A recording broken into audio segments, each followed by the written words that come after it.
let me show you how we can change the amount of laps in F1 at 25. So for example, in the career mode, if you have your career already created, then before you start your next race weekend, before you go onto the next session, you should be able to change the session length. Over here, if you take a look at the race, we can see the current amount of laps, and we can switch it up. So as you can see, if we change the session length, we can change the amount of laps. Now, it's important to do this before we actually start the first practice, because once you do that, you won't be able to change the session length only until the next race weekend.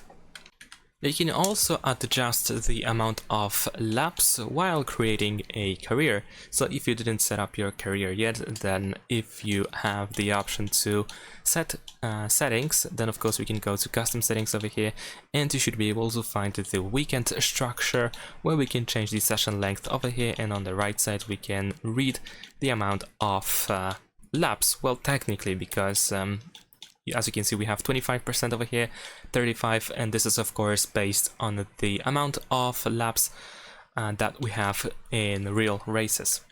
Furthermore, we can also adjust the amount of laps, for example, while creating a Grand Prix. So over here, let me quickly set up the championship. Let's just skip that, and before we start the event, over here we can also find the structure of the weekend, and over here we have pretty much the same setting, but in addition to that we also have the quickfire option, which allows you to have 3 laps. And that's all. Thanks for watching, leave a like and subscribe.